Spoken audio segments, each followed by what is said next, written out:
Dear students, अभी हमने topic जो स्टडी करा था डिफरेंशिएशन का, अब उसका फिजिक्स में या मोशन टॉपिक में क्या रिलेशन है उसको हम स्टडी करेंगे। तो उसको एक्सप्लेन करने के लिए मैंने यहाँ पे एक न्यूमेरिकल मेंशन कर रहा है सो दैट कि आपको ये अच्छे से क्लियर हो जाए। न्यूमेरिकल की स्टेटमेंट क्या है? ए particle starts from rest with a uniform acceleration.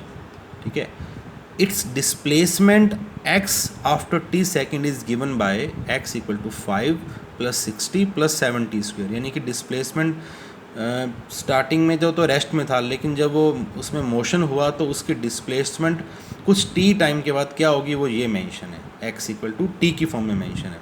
हमको क्या कैलकुलेट करना है? उस पार्टिकल की initial velocity. Second point, velocity at 3 second, यानी कि 3 सेकंड जब टाइम की 3 सेकंड वैल्यू थी तब कितना उसकी वेलोसिटी होगी, uniform acceleration and displacement at t equal to 5 second. तो अब हम इसका सॉल्यूशन देखते हैं। वेलोसिटी देखो क्या होता है, वेलोसिटी का फॉर्मूला होता है डिस्प्लेसमेंट अपॉन टाइम। ठीक है, जैसे स्पीड होता है डिस्टेंस अपॉन टाइम, वैसे वेलोसिटी होता है डिस्प्लेसमेंट अपॉन टाइम। तो अब ये हमारा जो वेलोसिटी है, ये देखो d/dt क्या होगा हमारा? डिफरेंशियल कोफिशिएंट, यानी कि change in displacement with respect to time. Velocity तभी तो मानी जाएगी कि जब वो ऑब्जेक्ट मोशन में होगा, मोशन में है तो इट मीन्स टाइम के साथ मोशन में होगा, टाइम चेंज हो रहा है उसका डिस्प्लेसमेंट भी चेंज हो रहा है ना। तो वेलोसिटी का फॉर्मूला क्या हो जाएगा? dx/dt। dx क्या हमारा? Change in displacement upon change in time. Particular अगर इंस्टेंट पे हमने वेलोसिटी फाइंड आउट करनी है तो वो dx/dt है। तो अब हम क्या करेंगे? d/dt as it is, x की ये वैल्यू हम यहाँ पे पुट कर देंगे, 5 + 60 + 70 स्क्वायर। तो डिफ्रेंशिएशन आपको आता ही है, वो कैसे करते हैं विद रिस्पेक्ट टू टाइम। देखो 5 हमारा यहाँ पे क्या है? कांस्टेंट, तो कांस्टेंट का डिफ्रेंशिएशन क्या हो जाएगा? 0। 60 का कितना हो जाएगा? देखो 6 तो कांस्टेंट है, एज इट इज रहेगा। t का जो डिफ्रेंशिएशन हो जाएगा 1, तो 6 1 जा 6, और टी स्क्वायर का हो जाएगा 2 × t, यानी कि 7 × 2t। तो 7 × 2t कितना आ जाएगा? 14t। 6 1 जा 6। ठीक है, तो हमारी वेलोसिटी आ गई 6 + 14t। ये हमारा डिस्प्लेसमेंट है टाइम की फॉर्म में, ये हमारी वेलोसिटी है टाइम की फॉर्म में। अब हमको फर्स्ट पॉइंट कैलकुलेट करना है, इनिशियल वेलोसिटी।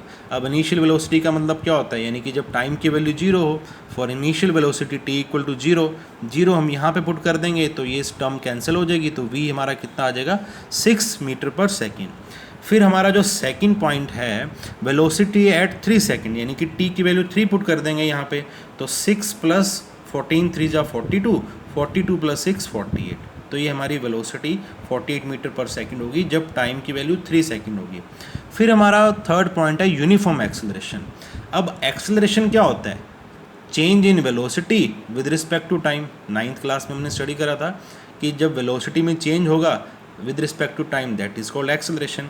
तो देखो ये हमारा वेलोसिटी है, dv का मतलब change in velocity with respect to time. अगर आप देखोगे d/dt क्या है? हमारा डिफरेंशियल कोफिशिएंट, यानी कि change in velocity with respect to time. तो अब हम क्या करेंगे? एक्सेलरेशन निकालना हो तो वेलोसिटी का फिर से हम डिफरेंशिएशन कर देंगे।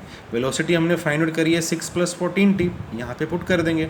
तो देखो 6 क्या है? कांस्टेंट, कांस्टेंट का डिफरेंशिएशन 0, t का कोफिशिएंट 1, 14 1 जा 14, तो हमारा एक्सेलरेशन हो गया 14 मीटर/सेकंड स्क्वायर।